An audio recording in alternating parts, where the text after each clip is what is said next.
good evening, friends, and welcome to the Modifier. My name is Michael, your Dungeon Master for this evening. Thank you guys so much for tuning in to this episode. I'm so glad that you're hanging out with me tonight. Tonight, what we're going to be doing is we're going to be doing a character build. So before we begin, though, I wanted to do a couple quick shout-outs. First of all, to Twitch and Streamlabs for allowing us to be affiliated with them. Thank you so much for your support and allowing us to do this. It's just amazing being a part of this streaming community. Also wanted to throw a big shout out to Team MZ for all their streamer support, Nightshade Creations, and Many-Sided Dice for their awesome D&D and RPG resources. I also want to throw a big shout out to Dice Bard for coming on board and sponsoring us.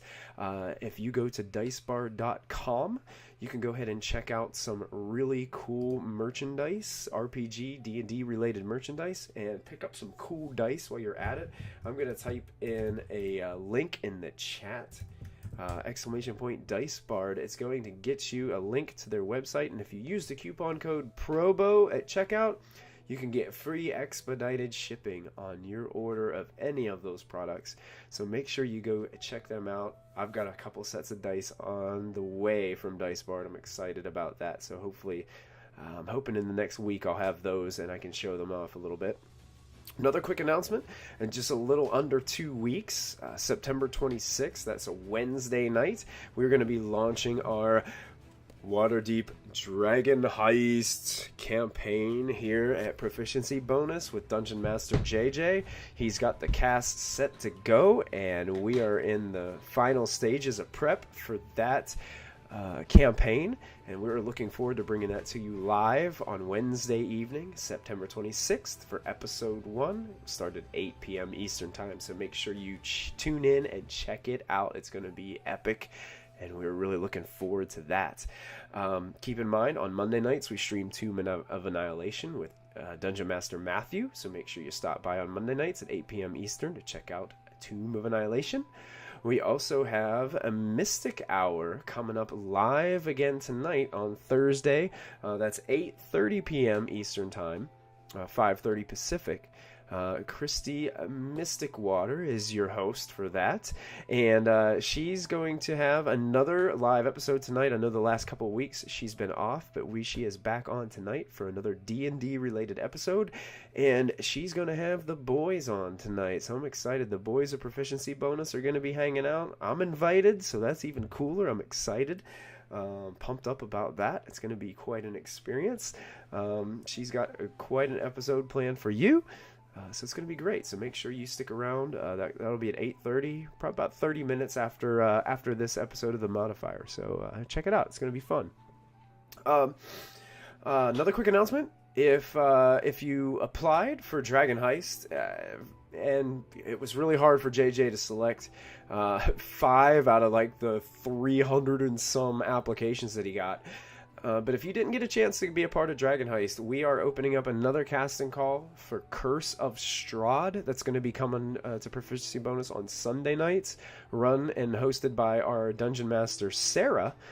She's going to be taking the helm for Curse of Strahd.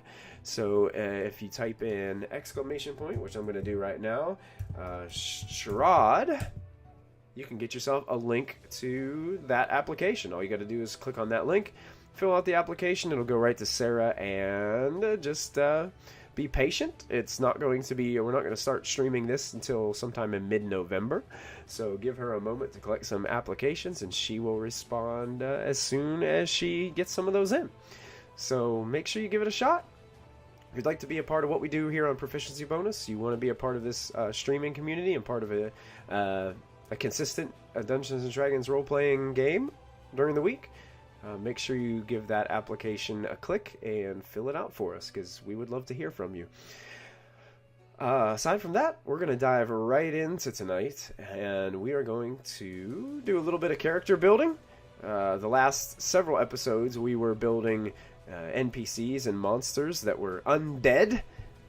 So we're taking a little bit of step back from that, and we're going to do a Dragonborn Ranger character build tonight. For those of you who may be new to the game, or if you are interested in maybe building characters at higher levels, we're going to be doing a little bit of that tonight. we're also going to be modifying an NPC character sheet into a regular player character sheet. So we're going to be doing a little bit of that modification, and I was going to show you guys a little bit about how to do that. I'm going to be using my Roll20 virtual tabletop once again. So I'm going to go over to our full screen mode, so hopefully you guys will be able to see everything that we've got going on so far. I do have a character sheet already set up here, and what we're doing tonight is, if some of my players from Friday night are hanging out with us tonight, I'm actually taking Sarvin, and I am basically upgrading him a little bit. As an NPC, he's kind of squishy, and I have a feeling, I have a hunch that eventually someday in the future in our campaign that our party is going to run into Sarvin again, and I want to get him ready. So I was going to do that live here tonight on the Modifier, just to show you guys what I was going to do and how I was going to put this together. So we're going to have some fun with that tonight and put that together. And yeah, so this is going to be cool.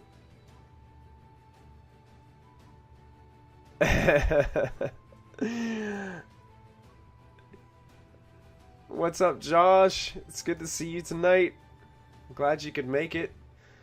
For this Dragonborn, we've got Sarvin, who is a white Dragonborn. I've already got some of the character sheet filled out. He is a ranger. Basically, they used in Storm King's Thunder, the book, there is only like a small paragraph about Sarvin, and it only gives you a few details. I don't know how it is, but my Friday night group, they can take the most meaningless NPC in the text and turn them into a major NPC, almost player character in the campaign that has vital impacts on the storyline. So he's only got like this small paragraph, but I'm going to take in and build his character sheet out from an NPC sheet. So I've got Ranger as the class. Subclass, we'll fill that in later. I'm probably going to put just the archetype of Ranger right here. He's going to be level 10. I'm going to build him at a level 10 because I have a feeling my players are going to be about that level if they were ever to run into Sarvin again. It's going to be a while. But he was such a vital part of the story, and I still think he has a place in the overall conclusion of what's going to happen with Storm King's Thunder as well. So I'm going to keep him at level 10. He is a Dragonborn, and he is a white dragon based Dragonborn, which means he will have resistance to cold damage, and he will also have cold breath that he can exhale. So we've got these put in, and the cool thing about this character sheet in Roll20 is most of it already, some of it already fills itself in. The proficiency bonus is already there. Hey, we've added it. It's already in, so that's nice. And you can see Sarvin's hit points, he was only at 16. I actually boosted him up a little bit for the campaign to his max of what he could be as an NPC. So I boosted him up to, I think it was like 24 or 26. Because he took quite a bit of damage from a young Rimmerhaz and almost died not too long ago. So we've got that in there as well. I went ahead and put these scores in for our ability scores. These are the base ability scores that they give you as an NPC for a scout in the monster manual. So I just went ahead and put those base scores in there, and that's kind of like, I imagine that would be him at like a level 1 or level 2 character. So I put those in there to get those ready to go. I also have the skills that they have in there for the NPC sheet. So nature, perception, stealth, survival are all skills that Sarvin was proficient in the monster manual. I also put in his longbow and short sword because those are the two weapons that he has. He also had multi-attack, which is an NPC feature. Not really a PC thing, but Rangers get it at level 5, so he is going to have basically if he takes the attack action, he gets to make 2 attacks. So that will be there when we put this all together. So we've got our character sheet here, and we're going to start filling this out a little bit. Basically, we're taking a character from an NPC, and we're basically expanding his character sheet. this is just for me to get an idea, okay, how strong does Sarvin need to be able to be able to not just be like, here I am, and then all of a sudden I get hit by one attack in the future and I'm dead, and it's not really an epic kind of death either. I want to make sure that I build him correctly so that he will hold his own when he gets into these higher level encounters and things like that our party will eventually start to face here soon within the campaign. So I want to make sure that he can. I want to make sure he can hang, is basically what I'm saying. So I'm using the regular PC sheet to make sure that I can do that. And I may later, after I get all this put out, I may combine it back down. I may, put it back down into that NPC sheet to just simplify it down to the basics.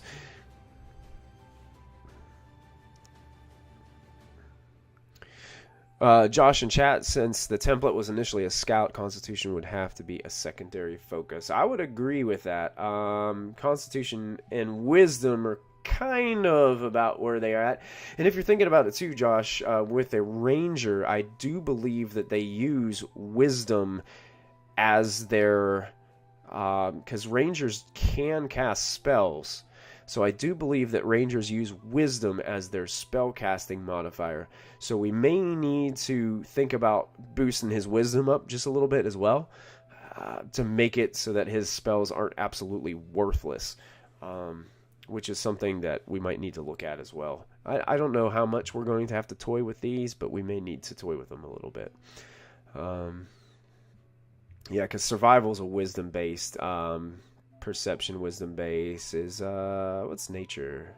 Nature's intelligence based. It could be intelligence. I'll have to double check in our player's handbook to make sure.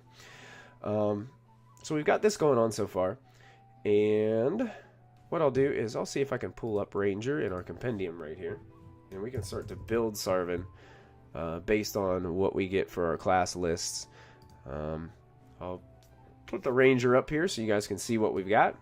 We've got Ranger spells. We got Ranger by level.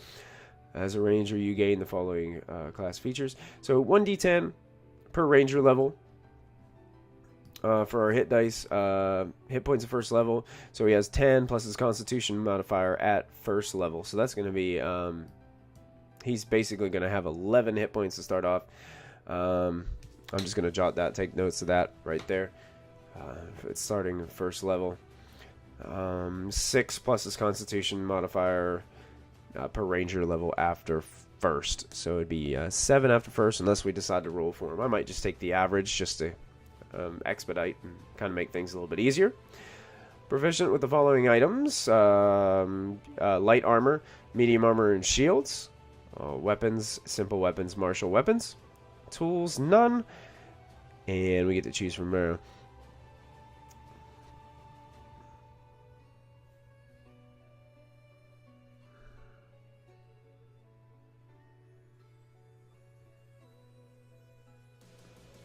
That's true, Josh. Character development, yeah.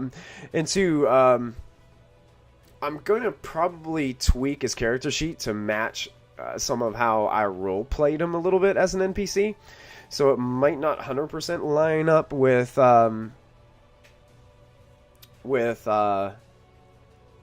the exact Ranger that you would be looking for, maybe. For your own campaign, you could do it like that, but I'm gonna do some of the little quirks that I gave Sarvin. Like one of the things it says in the book, one of the few things it gives you about Sarvin is Sarvin always carves a little trinket of a little miniature out of wood. He like whittles it out of wood of some of the people that he's like following or kind of like hanging out with. So he did that to all of our players in our Friday night campaign. And at night during camping, like he would sit by the fire and he would whittle these little miniature wooden carved figures and then give them as gifts to the characters. So one thing I'll do is definitely give him tools, and I'll give him like woodworking tools or crafting tools of some nature that he is proficient with, because that would make sense for his character, especially how I role played everything. So you start with the following items, plus anything provided by your background. So we've got we'll go ahead and put these proficiencies in here so far. So I think I can double click Ranger and just set it off here to the side. So our proficiencies down here at the bottom, we can go ahead and put tool proficiencies and custom skills. Other proficiencies in languages, we can go ahead and put language. I'm gonna do, let's do armor proficiencies first. And for our armor proficiencies, we had, let me double check that one more time. We had, oh, table of contents. Yeah, there we go. Nice. So we got light armor, medium armor, and shields. So I'm just going to go ahead and type those in down here. We had light armor. We had medium armor. Actually, you know what? It already says armor. So I'm just going to put light, medium, and shields. And shields. Whoa. I always do that double caps thing for some reason. I don't know why I do that. So we got light, medium, and shields. So we hit the cogwheel, and there we go. Our armor proficiencies are locked in there. Our weapon proficiencies, we can go ahead and change that to weapon. And we can go ahead and type in simple. And we can go ahead and give them martial weapons as well, because Rangers are proficient in both of those weapon types. So we've got those in there. Yeah, that's true, Josh. He also did have a lot of stories, charisma focused. Our players don't 100% know if those stories were true or if that was him just telling tall tales. So, which is one of the things I loved about his character. Is, you know, the more they got to know him, the more they started to trust him. So it was kind of cool how that character development took place within not only how Sarvin was acting towards the players, but how eventually Sarvin started opening up a little bit to them, and they're like, "Whoa, this guy isn't so bad." So we got simple weapons, tools, none for right now. Skills, we've got the scout already had 4 skills to start out with, so I'm just gonna leave it with those. It says they can start out with 2 short swords or 2 simple melee weapons. So we could probably give him another weapon, even though we've got that on there. A longbow and a quiver of 20 arrows. We got him a longbow.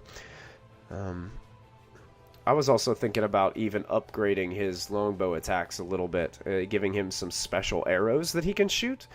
Since he's a 10th level, I mean, it kind of makes sense that if he was adventuring a little bit, he'd probably stumble upon a few magic items.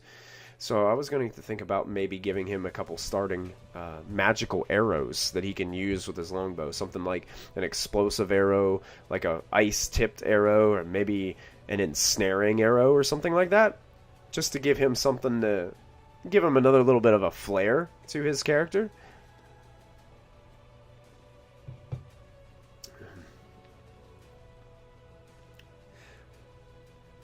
I think...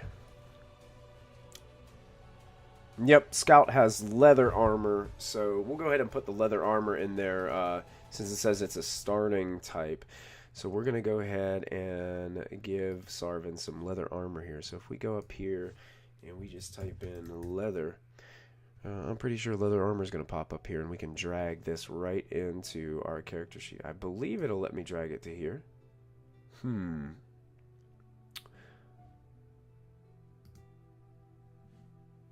Maybe it won't. It's pretty sure it would let me just put it right in here from the compendium. I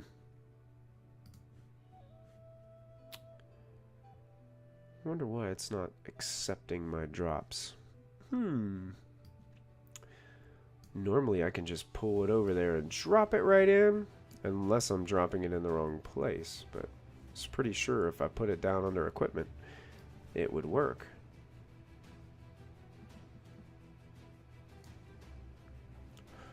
No bother. We will just take it. Oh, maybe if I open it up, maybe it'll let me do it this time. I don't know why it's doing that. It usually just takes it and drops it in. So we'll just go ahead and type in leather armor for right now. and we can go ahead and we can make sure that everything gets fixed later. Mods. Let me check something. Maybe there's something I have to click on in here. Let's see.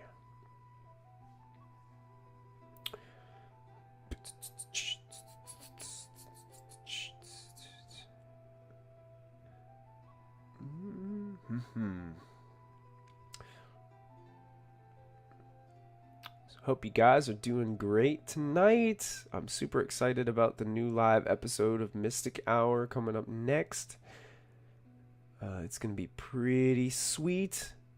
I'm excited to actually be on the show. Inventory says compendium compatible.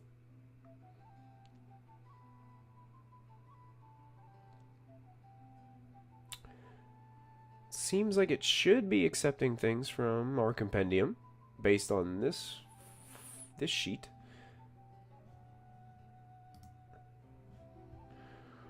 It could be my browser just being difficult, which does happen from time to time.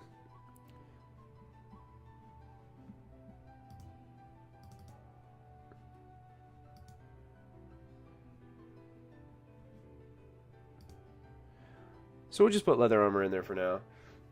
That changes his armor class to a 13. So we'll just type that in there manually for right now until we'll figure out what's wrong with our compendium when it matches up. Usually it matches up pretty well. Okay, so we go back to our ranger. He started with leather armor. And let's see what else he's got.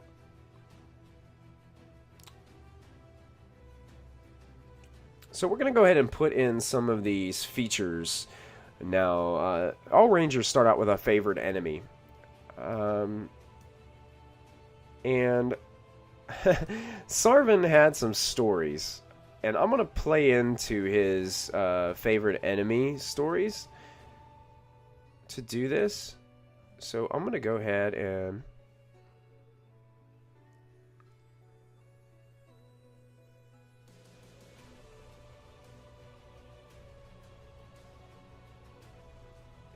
That's a good point, Josh. Yeah, putting in maybe a magical ring or something else like that. That's a good idea.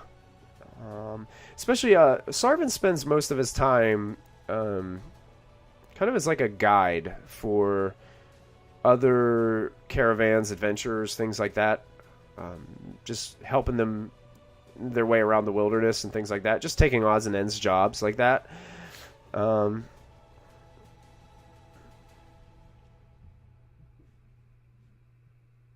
Hey, how's it going, Paisy160? Good to see you. Yeah, we're just messing around in the character sheet right now, just doing a little bit of a build. This is actually one of the NPCs from our Storm King's Thunder campaign, and I'm building him out as a PC just to get an idea of. I eventually think that our characters are going to run into him again, so I'm trying to build him out to give him some flavor and to make him so he's not so squishy. So he can actually hold his ground a little bit. So we're building him at 10th level right now. So our favorite enemy for our... we're going to go ahead and copy all of this. I'm just going to copy this and paste it into our character sheet. I know it seems like a lot, but I like to put as much information in there as I can. So on this character, I'm just going to go ahead over into here, and I'm going to... we're just going to call this favorite enemy.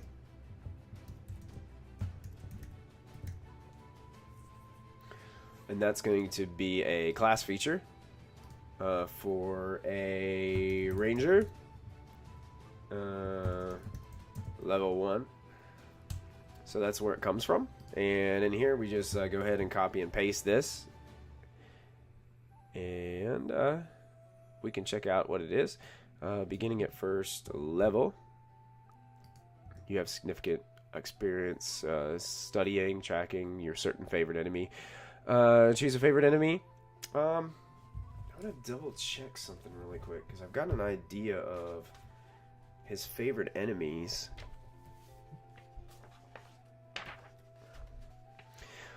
Yeah, that's one thing. Normally, I would keep the NPCs rather generic, but this guy, he played a pretty pivotal role in part of the campaign, and I have a feeling he's going to show up again. And I just don't want him to get hit by like one attack and his comeback be like totally not epic at all. Like I want it to mean something. Um, okay, aberrations. Yes, I'm going to use aberrations as his favorite enemy. Um, because he always had this story of plucking a beholder's eyeball out of its socket. That was one of his tall tale stories that he always give our characters. So I'm going to keep aberrations. And in the book, it also says that they get a second favorite enemy at level 6. So I'm also going to use dragons as his second favorite enemy. So I'm going to put aberrations and dragons because he said one of his stories was that he snuck into the lair of a white dragon while it was sleeping and stole items from gold pieces and items from its hoard. So that was always like a fun tale that he would tell the players. And now it's not letting me highlight things and delete. Oh, goodness gracious. I apologize for my technical issues tonight, guys. So I'm using those stories that we role-played out to help to build and flesh out this character. Because I think, yeah, it just makes sense.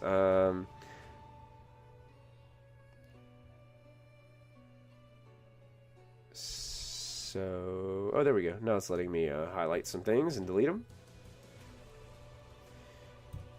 So those will be the favorite enemies.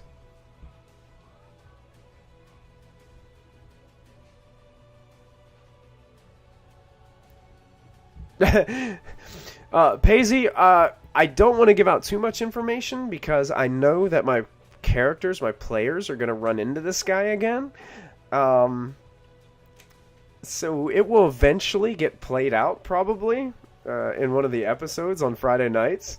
And I know that some of my players watch this show and might even be tuned in right now. So I'm being cautious about how much information I do give out about if he actually did go into the lair of a white dragon.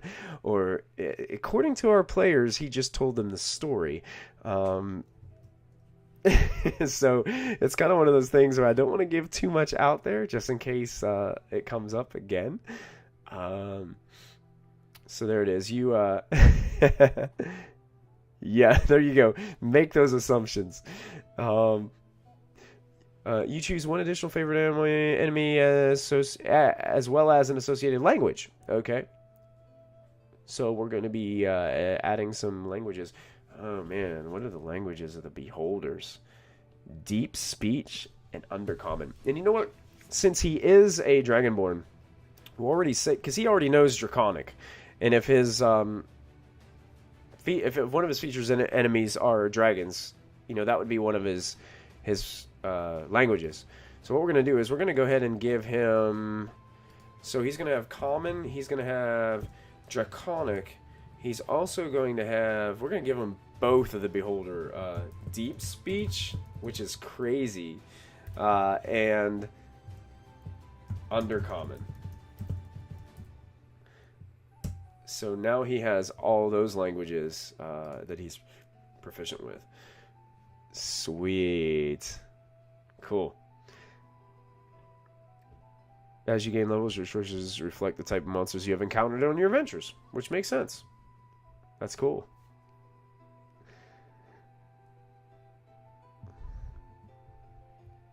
Oh yeah, definitely.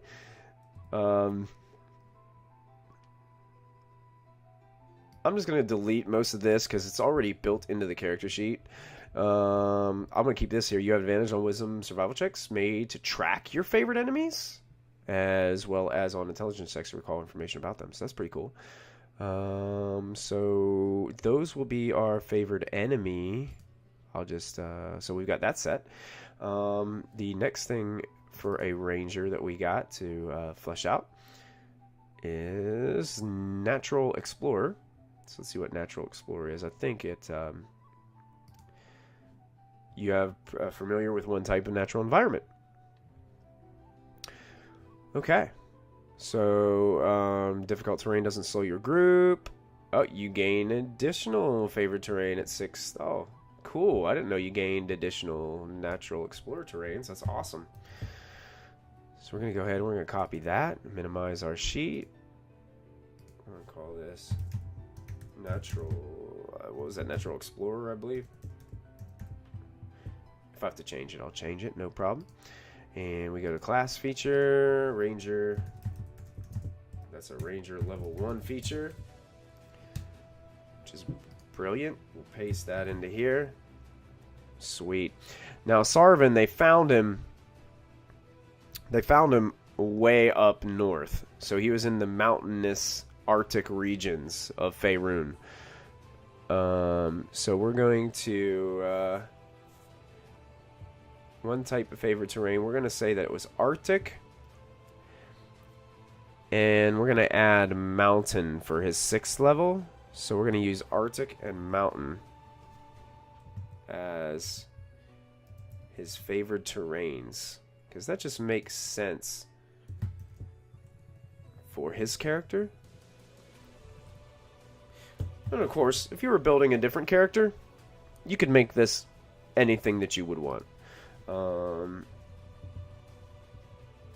You know, by all means, that's what this show is about. It's about just being creative and trying to make things different, tweaking things, changing them, making them good for you to use, for whatever you like to use it for. So when you make an intelligence check, wisdom check related to your favorite terrain, your proficiency bonus is doubled. If you're using the skill you're proficient in while traveling for an hour, you gain the following benefits. So you get all these benefits. I know the one thing that one of my groups loved was the difficult terrain doesn't slow your group's travel. As you're adventuring as a group, they love to be able to just, you know, march through icy terrain, dense swamp, anything like that. So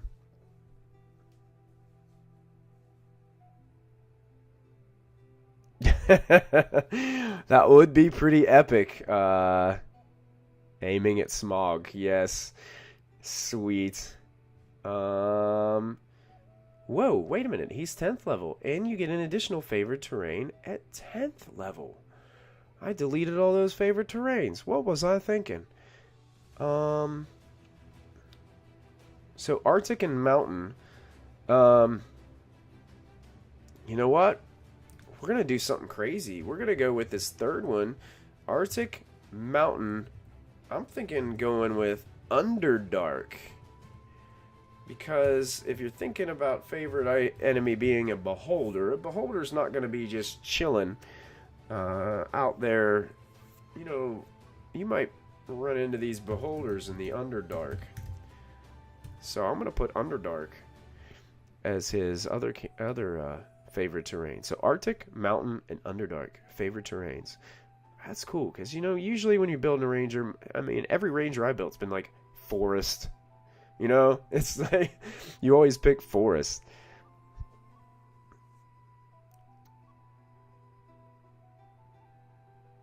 That's a good idea, Josh. Let's give him a ring of 3 wishes. Make it look like a plain band and have all of his wishes wasted already. That's pretty cool.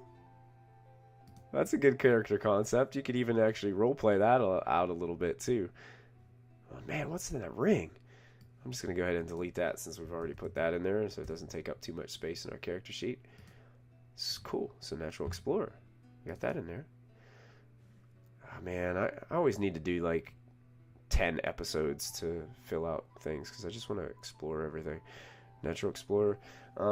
Fighting style.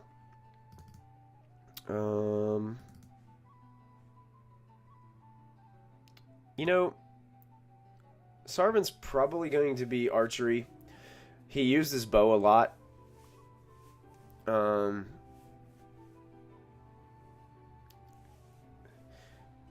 He's not a duelist. He rarely ever used his short sword. Didn't have 2 weapons to fight with.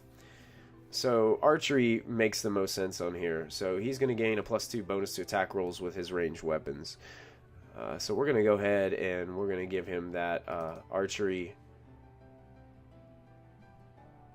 Archery is definitely going to be his fighting style. So we'll just put we'll do fighting style here, and we'll do archery. And that's going to be based off of his class abilities. And that's Ranger. And that's going to be level 2. So that's what he gets at level 2. Why don't I put a question mark in there? Ranger, question mark, level 2. What are you doing? I put another question mark. No inspiration for me whatsoever, guys. It's been one of those nights. It's kind of wild. I'm currently a little bit inland in South Carolina. We got a big old hurricane coming our way. By the time it reaches us, it won't be a hurricane anymore, but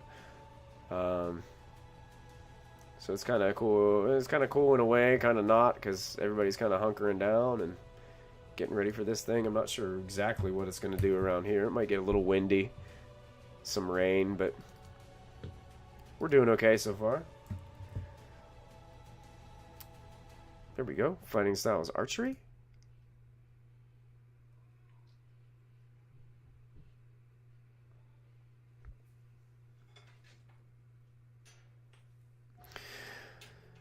Yeah, unfortunately, there's only longbows for D&D 5e.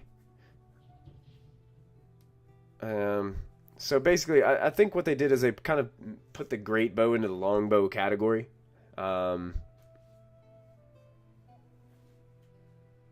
Yeah, that makes sense. Yeah, a great bow would be a short bow or long bow for giants. Kind of, yeah. You got it. So we've got fighting style archery.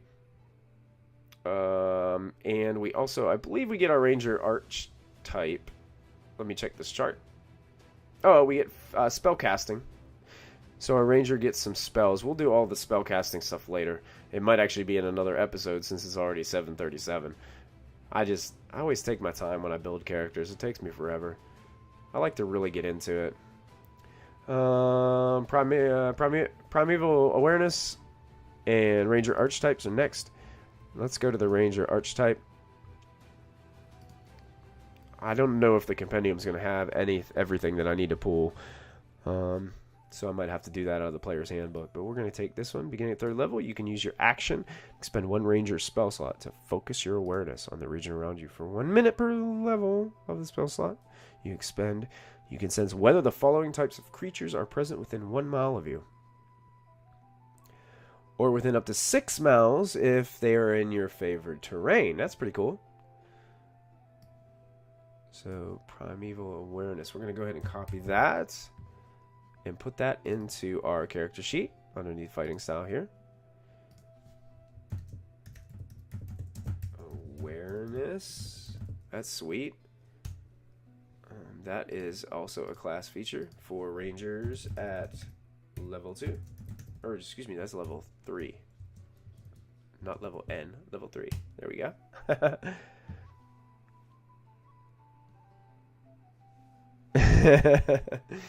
There you go. And, you could make something like a great bow and just kind of, your DM might just modify kind of like a longbow kind of feature. That's a cool thing about it, is you can always change something if you don't like it. So I put that in there. That's the awareness that the Ranger gets. And I'm going to go ahead and add the Archetype. And I was looking through the Ranger Archetypes, and nothing really seemed to fit Sarvin out of the Xanathar's Guide. A lot of it was just some different stuff that Sarvin, based on the way that his NPC was played, wouldn't really make sense. So I was just going to go with one of the standard ones right out of the player's handbook. And so we're onto this next page where we got this Primeval Ranger Archetype. They've got Hunter and they've got Beastmaster in here. Those are the two that they have. Hunter seems to be the best fit for Sarvin. So we're going to stick, because he didn't have like any companions or anything like that with him, which would have been cool, but it wasn't. Sarvin really wasn't supposed to be here for that long, and he just one of those NPCs that just kept on hanging around forever. So, and he really was just talking about how he defeated a beholder, how he snuck into a white dragon and stole from his horde, white dragon's lair, and stole from his horde. So I was thinking the hunter probably makes the most sense. Something, if there was more of a like a hunter feature that was kind of like not just hunting the creatures specifically, but maybe taking things of theirs, that would be cooler. You might have to build your own archetype to do that. I'm just going to try to keep it simple for this build, and I'm just going to use the hunter archetype, just because it's the only one that really kind of fits the way Sarvin was role played and the way his character was. Does it fit perfectly? No. Josh, like you were saying, a defensive hunter might sound a little bit better, or a hunter that sneaks in and steals things, like almost like a roguish type hunter. Maybe I back some of his levels down in Ranger and then give him a couple of rogue. Maybe I have to do that to make it work. But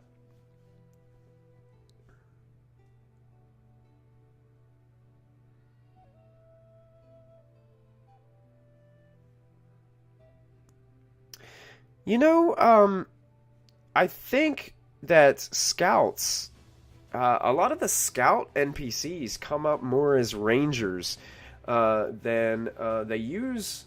There's an NPC called an assassin that they use for rogue a lot. There's a couple other NPCs that they use. What's the lower level one? Assassin's a pretty tough NPC. And they also have a couple that were in, I believe they had some that were in Volo's Guide to Monsters that were a little bit higher level. Ranger, this would be level 3 is when they get the archetype. So the hunter is what we're going to use. And it says at 3rd level, you gain the following features. And there's 3 features that it says you have. It says you gain one of the following features. So it has Colossus Slayer, Giant Killer, and Horde Breaker. Now, Sarvin never once talked about breaking up orc hordes. Orcs weren't something that he was, and not one of his favorite enemies. So I would take Horde Breaker and just scratch that out. There's Giant Killer. He did help the party kill some giants, but that's not really his favorite enemy. That was just something that he kind of stumbled upon with the party. So I would probably take that out too, leaving us with Colossus Slayer, which kind of makes sense because Colossus is you have your tenacity to wear down the most potent foes. When you hit a creature with a weapon attack, the creature takes an extra 1d8 damage if it's below its hit point maximum. You can deal this extra damage only once per turn. So that to me that makes sense if his favorite enemies are beholders and dragons. I mean, those are pretty intense enemies already. To me, I think as a character build, that makes more sense to have that. So I'm going to go ahead and put Colossus Slayer in here for my level 3 feature. Excuse me, guys.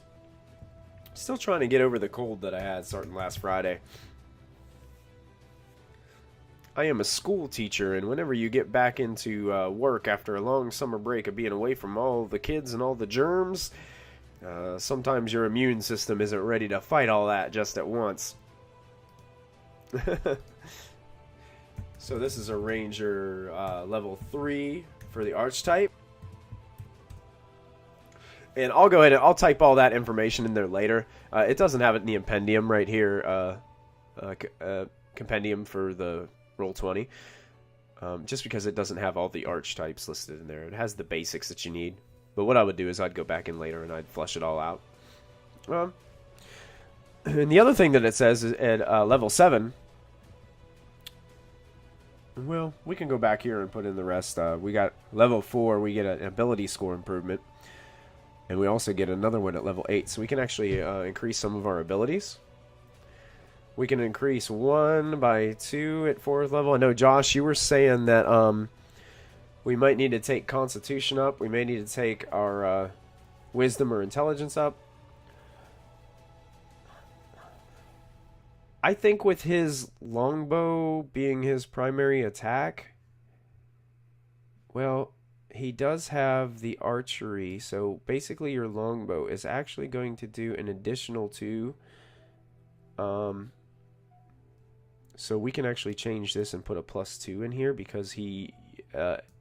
basically that's his fighting style. So he gets a +2 bonus to his longbow. So it's already at a +8 to hit, which is pretty cool for a longbow. If we up dexterity, we could increase that a bit more. Because he basically used his bow the entire time in the campaign previously. He stayed back.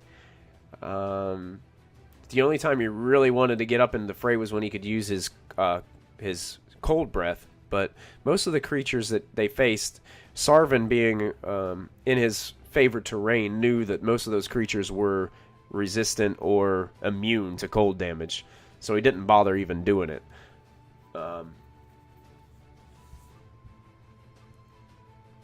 Let me double check. Rangers are, with their spell casting, by the time you're second, you learn in Magic C Chapter 10 for the rules and spell casting.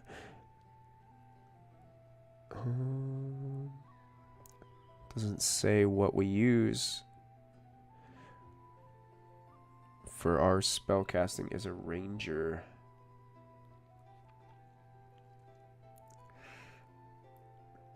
Yeah, it says to go with followed by wisdom. In the quick build on page, I believe that's 90 of the player's handbook, it says a quick build, dexterity should be the highest ability followed by wisdom, probably because wisdom is the statistic that they use for their spellcasting abilities. So what we'll do is we'll go ahead and boost dexterity until it goes up to a +3. I believe that might have to be a 16, 15. No, it's going to have to be a 16. That's right, every even number. So we're going to boost that up 2. And what that does is that takes care of our 4th level increase. And we're going to take Wisdom. If we go to 14, it may have to go up 1 more. Oh, there we go. We take Wisdom up to 14, and we'll do what you were saying, Josh. And we'll take Constitution up 1, 2 to 13. And that should... won't. It's going to need to be a 14 to go up to the +2. So we'll take that back off of there. Because if it's not going to give us a bonus in there. Yeah, Mystic Water.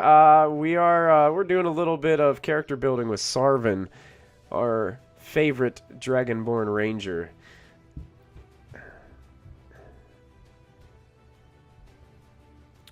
So even if I put 1 in Constitution, it's still not going to give me a bonus.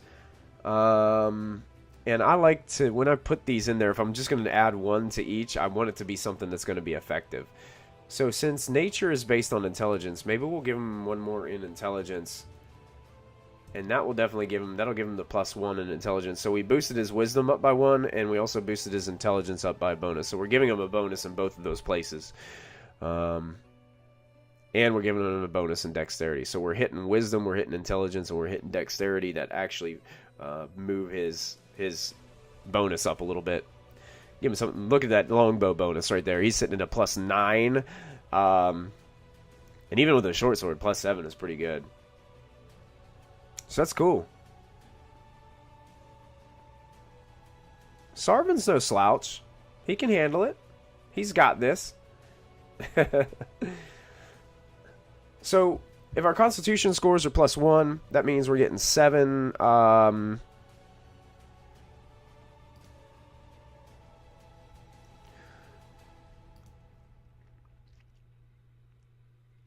7 times 9 is going to give us 49, plus the initial 11 hit points that they started out with. So that's actually going to be 60 hit points. Sarvin's going to have 60 hit points right now, since we took all the averages. So our hit point maximum for Sarvin is 60, which is a lot better than the 24 he was sitting at before. His initiative is a +3. Hit dice, he's got 10 out of 10. I think Rangers are D10s, yes. So we got 10 D10. He's got 10 hit dice total. Cool, cool. It's going good. So let's get the rest of this Ranger finished. We're almost done, actually. The ability score improvements. He does get extra attack at 5th level. The beginning of 5th level, he can attack twice when he uses the attack action. So I'm going to copy that and paste that into the character sheet. That's always a nice thing to have. I know fighters get that as well. So we're going to put extra attack in here. That is a class feature at level 5. So we do Ranger. I always like to put the level in there so I know where I got it from. Only takes a second usually too. And we'll copy and paste it in there. So we can attack twice. So there's our extra attack.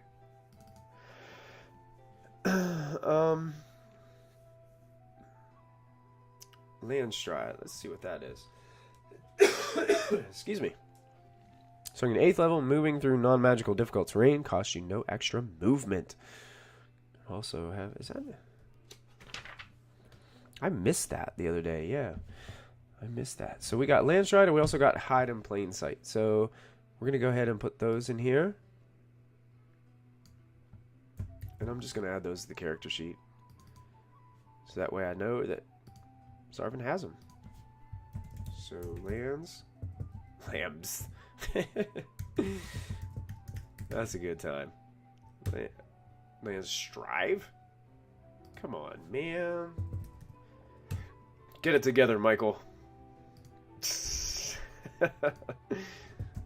So we've got Ranger. That is a level 8 feature.